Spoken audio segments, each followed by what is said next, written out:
Hello everyone, and welcome to Charlie's Evidence Part 4. And I decided to make a Part 4 because I just thought that these very specific wiretaps are so key to his evidence that if they do not get passed through, if they are suppressed, it will be a travesty of justice and we will all be so upset and we'll just have to cry about it because it'll just be so sad. And I wanted to share with you this document that the state had put forward providing reasons as to why these wiretaps are so important, and I have to echo that. And there are even a few new wiretaps that they're going to be introducing, and big shout out to the state for having the patience and persistence to keep pushing Charlie's trial through and pushing for more arrests and more evidence. So we applaud them for all the work that they're doing, all this paperwork and all this email tag that we saw in the other email about pleading the fifth and their lawyer kind of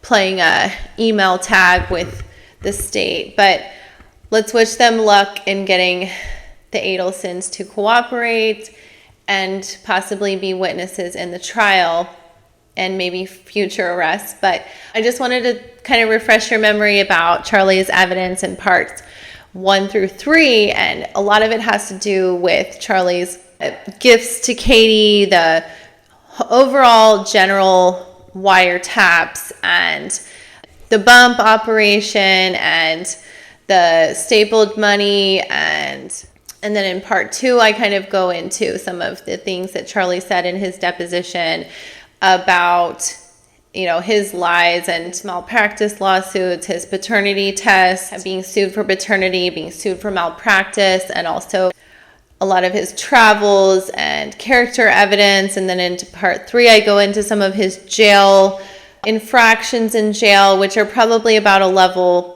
4, which is notable in his file. He has had 2 infractions. So if you want to go back and watch those videos, go ahead. But in this video, I'm talking about very specific wiretaps. And also, I think that they're also going to maybe look into his cell phone records and possible location on the day of the money drop. So stay tuned for that in trial. If they don't have that, I will be very disappointed that they either don't have it or that the state didn't pull that information out, because I think juries love cell phone location data. It's great technology, and I'm hoping that they bring that up at trial. I'm going to be reviewing call DD, call HH, call JJ, call MM, and call PP. And I think that those were the most damning evidence in Katie's trial. And just as a side note, call A1380 is a really important call. So important that the state has made this graphic to talk about and to promote how important this call is. It's where Charlie and Donna exchange the words, "I think it's something about the two of us." Let's hope those get pushed through, and also that one. And also the Matsuri. That would be really great. Fingers are crossed that those will be pushed through the motion hearing on October 9th. Let's send it to my analysis of some of these amended motion documents that the state put through on the 2nd of October. Hello, everybody, and welcome to this amended motion in limine, the Charlie Adelson trial, and this is part of Charlie's evidence part 4. And I wanted to state some of the crucial pieces of evidence, the wiretaps that I had mentioned in Charlie Adelson's evidence part 1, I believe. I think that's pretty basic that these wiretaps and the bump and all of these wiretaps are so specific to Charlie's guilt. But we hope and pray that the judge will allow these through. But just in case they don't, it would be so horrific. It would be absolutely terrible. It would make us all sick to our stomachs. But I just wanted to point out just a few samples of why these wiretaps are so important to telling the story of Charlie's guilt. And as we heard in Katherine's trial, many excerpts from hours and hours of wiretaps that the FBI had put forward through this bump and sting operation, which was just incredible. And a lot of these were used in Katie's trial and helped convict her. But I wanted to mention just a few very specific calls. And as I scroll through, a lot of these calls are through Donna and Charlie, or Katie and Charlie, or Katie and Sigfredo. I wanted to pull out a few from my notes that I had from Katie's trial and tell you exactly why these calls are so important. And with my notes, I'll jump to my notes next and tell you exactly what was said on these very specific phone calls that I found to be the most incriminating for Charlie. I have notes on call DD. Call DD, I'm going to read to you all in the next part of the video. I believe that's between Charlie and Katherine. And then call HH, I found to be really important, and it was Magbanua's statements providing context to the bump, and they're speaking covertly about the layers. Cover agent is somebody not from the first layer, but probably the second layer. I found that one to be incredibly important. Then call JJ, I found to be incredibly important. I will read you that one in a bit. And also call MM, and then call PP.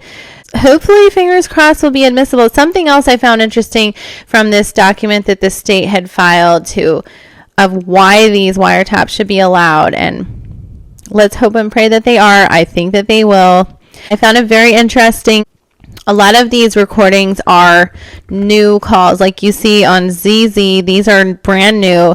So let's assume that these are between Donna and Charlie, and probably some that we've never even heard before. I think Fancy and Mentor have kind of opened our eyes to a lot of these important wiretaps, but might be some interesting things that the state is putting forward at Charlie's trial, and they're really trying to hide everything. So especially Charlie's incriminating activity in his phone calls. So some of these calls will be all new to us. Let's go ahead and take a look at first call DD. And these are just some random, these are not random. These are actually the calls that I found the most incriminating from Katie's trial. And I took notes for my video, Katie's wiretaps, because these were the moments where I just said, oh my God, this is great evidence. So this call DD is April 28th of 2016 at 10:43 a.m. Charlie calls Katie, and Charlie says to Katie, all I'm saying is find out who the blank it is, because the next call is going to be to the FBI. And when they do catch them, they're going to be asking a lot of questions about who Katie is. Tell them to stop playing their games. I don't know who you need to talk to, but it needs to be nipped in the butt. And at 11:43, and this is in the same evidence DD, at 10:43 a.m., Katie calls Charlie. He says, I'm going to handle this blank myself, bro. This blank is blanking bull blank. Sorry, I don't like cussing, everybody. Sidebar. It's either the FBI playing games or whatever it is. And then Katie says, I don't give a blank about this blanking code blank anymore. And that's Katherine. So that, remember when Katie was just kind of hanging her head low? That is called DD, where she is just cussing up a storm like a sailor. Then in call HH, this was taken at 12:41 p.m., April 28th of 2016. He's coming up with a lot of blanking details. That is pretty interesting. That's a very important statement there. I don't remember whether that was Charlie or Katie. If you can drop that in the comments below. That's call HH, and then Katie says, let me find out who he's she says, let me find out who's referencing this blank. And then Charlie says, tell someone to stop the blank.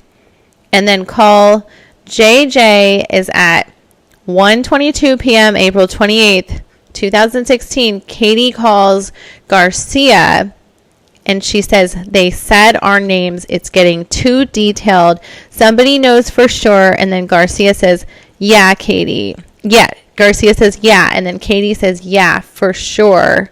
Katie says, for sure. They obviously know somebody. Then call MM at 4:58 p.m. Katie calls Charlie. And she says, people could be just Googling blank or whatever it is. Charlie says, exactly. Then call PP. That's April 29th at 8:45 a.m. the next day. Charlie calls Katie and says, it's somebody probably not from the first layer, probably the second layer. And Katie says, yeah. And they made a big mistake. So as you can see, this kind of tells a story. All of these calls are so important. And the other part of Charlie's evidence, part 4, that I think will be really key are the cell phone towers at the money drop on July 19th of 2014. Where was Charlie's cell phone? That is something that I believe that they'll bring out at this trial that wasn't really super relevant at Katie's trial. For one reason or another, they just focus on where Katie's cell phone was at the car rental on June 4th or at the money drop on July 19th. They said she was at Charlie's house and then she went to the Rivera's house, which is very key. But they're going to argue this, and I believe that the cell phone data that will be shown at this trial, stuff that we haven't even seen yet, will be very, very important in showing Charlie's guilt and his association with the money drop and his association with Katherine on the 19th. So stay tuned for more evidence that we haven't seen. I see that in that document we have evidence, new evidence that we might not have heard yet. So very exciting.